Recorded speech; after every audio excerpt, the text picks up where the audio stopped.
دن اچھا مسلمان تھے 30,000 مگر گھوڑے نہیں تھے، اونٹ نہیں تھے، ہزاروں لوگ ایسے تھے جن کے پاس کچھ بھی نہیں تھا۔ اب نبی پاک نے اعلان کیا کہ مسلمانوں کو مدد کی ضرورت ہے، تبوک کیونکہ رومیوں سے لڑائی تھی۔ اب سنو، اب پیسے چاہیے تھے، مسلمانوں کو مدد چاہیے تھی۔ حضرت عثمان غنی کا وہ واقعہ سبحان اللہ اسی غزوہ تبوک میں ہوا تھا، جب سیدنا عثمان غنی کھڑے ہو گئے کہ حضور 100 اونٹ بما ساز و سامان میری طرف سے، وہ بیٹھ گئے۔ نبی پاک نے پھر کہا اللہ کے لیے خرچ کرو، حضرت عثمان غنی پھر کھڑے ہو گئے، کہتے 200 اونٹ بما سامان میری طرف سے، پھر بیٹھے۔ نبی پاک نے پھر اعلان کیا، حضرت عثمان غنی پھر کھڑے ہو گئے، کہتے حضور 300 اونٹ بما سامان میری طرف سے۔ اللہ کے حبیب اتنے راضی ہوئے کہ نبی پاک ممبر سے نیچے آتے ہیں، کچھ اس طرح ارشاد فرماتے ہیں کہ آج کے بعد عثمان کوئی بھی عمل کرے اس سے کوئی مواخذہ نہیں، یعنی حضرت عثمان غنی کو جنت کی بشارت عطا فرما دی۔ اچھا یہ ایک اور بات، حضرت عثمان غنی نے جنت خریدی نا، اچھا لاجیکلی کیا اعلان بنتا ہے؟ کتنے اونٹ دینے چاہیے ان کو؟ 300۔ یہی سمجھ آتا ہے کہ 100 کو 200 کر دیا، 200 کو 300 کر دیا، ایسا نہیں کیا آپ نے۔ آج کل لوگ اعلان کر دیتے ہیں مسجد مدرسے کے لیے، دین کے کام کے لیے، پھر ڈھونڈنا پڑتا ہے کدھر گیا بھائی وہ اعلان والا ہے؟ اعلان بھائی وہ تو اعلان ہی تھا نا، وصول کرتے رہو، سارا سال ہی وصول کرنا پڑتا ہے۔ حضرت عثمان غنی کو دیکھیں کہ انہوں نے کیا کیا، انہوں نے 300 نہیں دیے، 300 میں 200 اونٹ پلس کیے، کتنے ہوئے؟ 500، 500 میں 100 پلس کیے، کتنے ہوئے؟ 600، 600 نہیں 900 اونٹ دیے بما ساز و سامان، مزید گھوڑے دیے، اشرفیاں دیں، اس قدر آپ نے مال لٹایا کیونکہ ضرورت بہت تھی۔ حضرت عمر کہتے ہیں کہ میرے پاس بھی تھوڑے پیسے زیادہ تھے، میں نے کہا ہر بار حضرت ابوبکر آگے بڑھ جاتے ہیں، اس بار میں نیکی میں آگے بڑھوں گا۔ کیا کرنا ہے؟ پیسے تھے، نیکیوں میں آگے بڑھنا ہے۔ ہمارا پلان کیا ہوتا ہے یار، پیسے بڑے عرصے بعد ہاتھ لگے ہیں، پلاٹ بک گیا، اب سارے ارمان پورے کرنے ہیں۔ اب جو عیاشیاں، جو گناہ ابھی تک نہیں کیے نا، معاذ اللہ لوگ وہ پلان کر رہے ہوتے کیونکہ یار میں تو انتظار میں تھا پیسے ہاتھ میں آئے، اب پیسے ہاتھ لگے، اب سارے کام کرنے ہیں۔ صحابہ کیا کہہ رہے ہیں؟ پیسے زیادہ ہیں، اللہ کو راضی کرنا ہے، نیکیوں میں آگے بڑھنا ہے، صدقے میں آگے بڑھنا ہے۔ یہ بہت بڑی ہماری بھول ہے پیارے اسلامی بھائیوں۔ آپ دیکھیں جب بندہ غریب ہوتا ہے نا، اور نارملی تو شاید وہ اللہ کے قریب ہوتا ہے، مگر جیسے جیسے رب عطائیں بڑھاتا ہے، اکثریت وہ ہے جو خطائیں بڑھاتی ہے، بے وقوفی ہے۔ ہونا کیا چاہیے؟ اللہ عطائیں بڑھائے تو ہم سجدے بڑھائیں، ہم شکر بڑھائیں، ہم اللہ کی بارگاہ میں اور جھک جائیں کہ مالک تو مجھ جیسے گناہگار کو دے رہا ہے۔ مگر عجیب لوگ ہیں کہ رب دیتا ہے اور اسی کو ناراض کرتے ہیں۔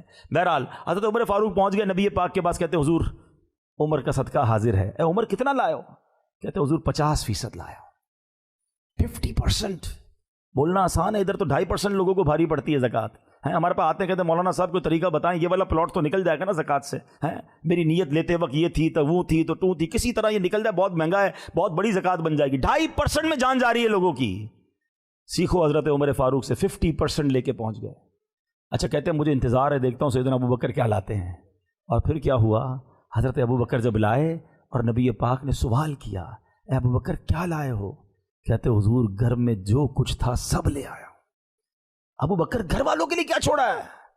کہتے حضور گھر والوں کے لیے اللہ اور اس کا رسول کافی ہے۔ اچھا پتہ کیسا صدقہ کیا تھا، کیسا خرچ کیا تھا؟ آپ نے اپنے کرتے کے بٹن بھی رائے خدا میں دے دیے تھے، کرتے پر کانٹے لگے ہوئے تھے۔ تھوڑی دیر ہوئی تو جبریل امین نبی پاک کی بارگاہ میں آئے اور آپ کے کرتے پر بھی کانٹے تھے۔ آقا نے پوچھا جبریل یہ کیسا لباس پہنا ہے؟ جبریل امین کہتے حضور صرف میں نے نہیں، آج آسمان پر جتنے فرشتے ہیں اللہ کو ابو بکر کی ادا ایسی پسند آئی ہے کہ سب نے ایسا لباس پہنا۔ حضور رب ابو بکر کو سلام ارشاد فرماتا ہے۔ قسمت تو دیکھو یار، خرچ بھی کیا تو کیسا مقبول کیا ہے۔ حضور ابو بکر کو رب کا سلام دیجئے، اور رب ایک سوال فرماتا ہے کہ ابو بکر بتاؤ کیا اس حال میں تم اپنے رب سے راضی ہو؟ حضرت ابو بکر صدیق رونے لگے، کہتے حضور میں اپنے رب سے کیسے ناراض ہو سکتا، میرا تو سب کچھ اللہ کے نام پر ہی اللہ نہیں دیا ہے۔ آپ روتے رہے۔ یہاں بھی سیکھنے کو ملا، کچھ نہیں ہے ہاتھ میں اور اللہ سے راضی ہیں۔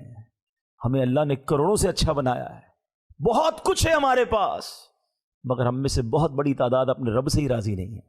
شکوے ہیں، شکایات ہیں، کمپلینس ہیں، کیوں نہیں رہتے راضی ہیں؟ وہ سب کچھ لٹا کر راضی ہیں۔ ہمیں رب نے بہت کچھ دیا ہے، ہم پھر بھی راضی نہیں ہیں۔ کتنا فرق ہے ہمارے اندر اور ان ہستیوں کے اندر۔ سیکھو ان سے، لائیں اپنی ذات میں وہ امپلیمنٹیشنز۔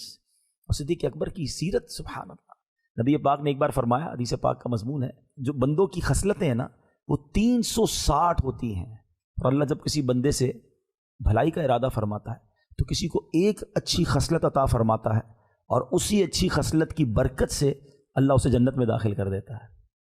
صدیق اکبر نے کہا حضور ان 360 خصلتوں میں سے کوئی ایک میرے اندر بھی ہے؟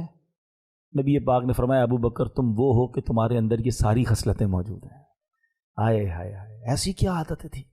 حضرت صدیق اکبر کی عادتیں پڑھنی ہیں، آپ کے ایٹیٹیوڈز کو پڑھیں کہ آپ نے ایسا کیا کیا کہ ساری خصلتیں آپ کے اندر جنت میں جانے والی۔ سبحان اللہ، صدیق اکبر کیسے عاجزی کے پیکر تھے آپ کو پتہ ہے کہ مدینے کی بچیاں ہیں نا، جب آپ خلیفہ نہیں بنے تھے نا، امیر المومنین نہیں بنے تھے، تو آپ کے پاس آتی تھی اپنی بکریاں لے کر۔ صدیق اکبر رضی اللہ عنہ بچیوں کی خوشی کے لیے ان کا دودھ نکال کر دے دیا کرتے تھے۔ جب آپ امیر المومنین بن گئے تو بچیوں نے آ کر کہا کہ حضور اب تو آپ ہمارا بکریوں کا دودھ نہیں دھوئیں گے، آپ تو اب امیر المومنین بن گئے ہیں۔ آپ نے فرمایا اللہ کی قسم میرے اندر ذرا برابر بھی فرق نہیں آئے گا۔